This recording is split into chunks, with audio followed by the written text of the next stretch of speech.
Hello, guys, and welcome to this journey on our steps to take in setting up or growing up a business in Nigeria. And apologies for the beautiful cap you can see on my head. The voice gotta look good sometimes. So let's get right to business. Now, in this episode, we're looking at two baby steps that command giant moves in business. I mean, you cannot imagine how big the results are. You just see them as they're just normal things, but actually they bring out very, very, very, very big results. Now, what are those two steps? We've gone to the market, we have our idea already, and now we need to sell. We need to make money, but then we can't make money without knowing these two things. First, your story, and second, your numbers. I mean, your story, your numbers, your story. These are two baby steps that command giant moves in business. You shocked, Abby? Okay, let me clear you now. Talking about story, there's actually a story to everything that happens on earth. There's a story to why you went to school, there's a story to why you were born, the story to everything that happened in business. And one intricate part about the result of something is the story that goes behind it. Now, in business, it all matters about you've gotten your idea, right? This is your idea now. Now, how do you tell your idea to people?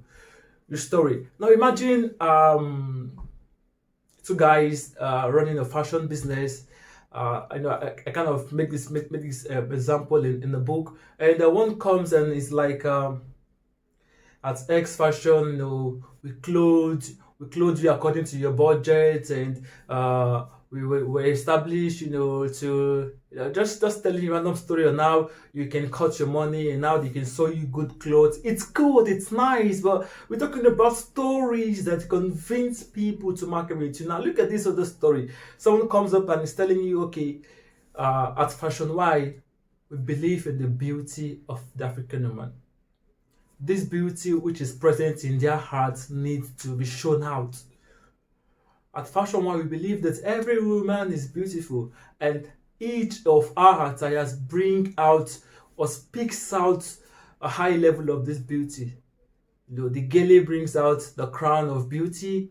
The beads adorn and shows the charismatic beauty, and all of those things. And when you see these two stories, you're actually intrigued, though. But there's one you're going to buy from, the one that constantly speaks to your mind. And now this also happens in investments.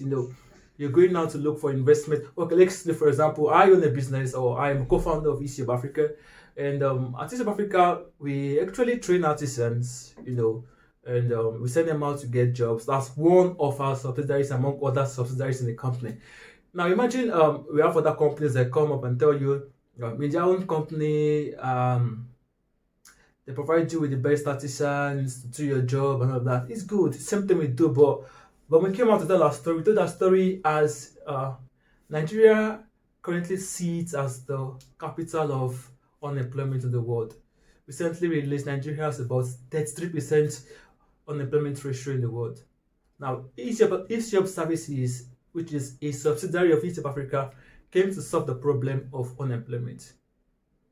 Those who are unemployed, we teach them, or we coach them on practical skills, and those who are even skilled themselves, we push them through customer relationship knowledges and the rest. And we send them out, we give them jobs, they're able to quote their own pay and work at their own free time.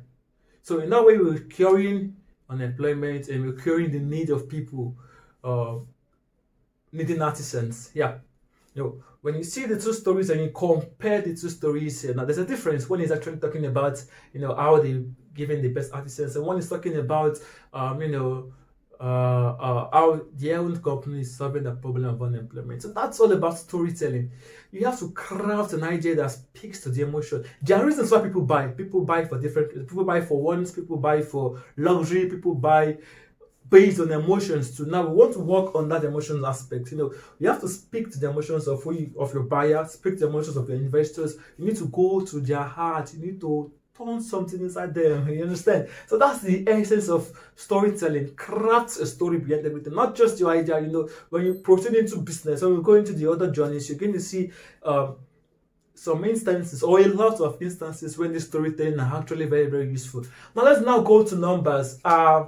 In my book, I would advise you to read numbers. That's a very, very great explanation I gave on numbers. And numbers doesn't really go beyond 1, 2, 3. Numbers is actually it's a way of life. Everything around you revolves around numbers, not just mathematical numbers, but you want to go into business, you start with your capital. How much? Numbers. People you want to employ, customers you want to serve, the market you want to serve, and everything around your market revolves around numbers. Now you have to be specific about your numbers. We invested $2 million in the business. We invested 2,000 naira in the business.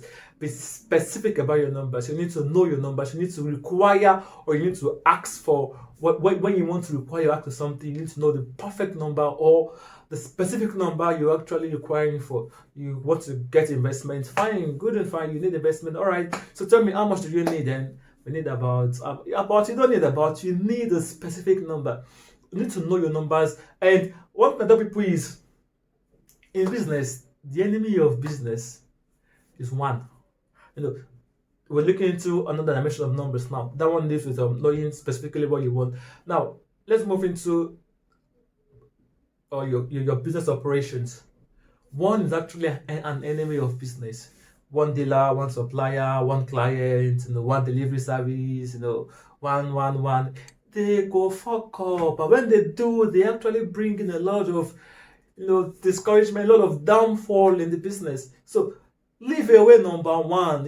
One is actually the devil in business. I've been saying this. If you follow me on my social media at Franklin Inter, Facebook, Instagram, Twitter, LinkedIn, you see, I always emphasize on one being an enemy of business. I hate that number in business. And in binary we do 1 and 0, but in business, I'm fear 1 and 0. So that's an enemy in business. It's not something you should actually look into. Now, in this journey of stories and numbers, we've actually look to summarize getting your idea from the market, twisting around your idea, with tuning your ideas, and when people see, when people perceive, this business is gonna do fine. This business, it's gonna do good. I like the story, and I like the fact that they know what they want and when they want it. Story. Nah, hype. It's not an hype though. It's an hack. Not all hacks are negative. It's actually an hack in business that's very, very, very profitable. So, in this journey, thank you for staying with me in this journey. I am very, very, very, very, very, very, very happy you watched this video, and I want you to watch the next video and the next video. And please, go to the book and make sure you do your assessment. It is very, very important. I think I'll see you in the next video. Remember to subscribe, remember to follow me, remember to actually buy my stuffs. They're very, very educating for you. And thank you very much. I'll see you in the next journey. Next journey, we'll talk about branding. Branding, how do you brand your business? A very, very important topic in business. Signing out. Next week, you need to see me with this one, though. I'll be looking so clean. Yeah. Signing out. Thank you.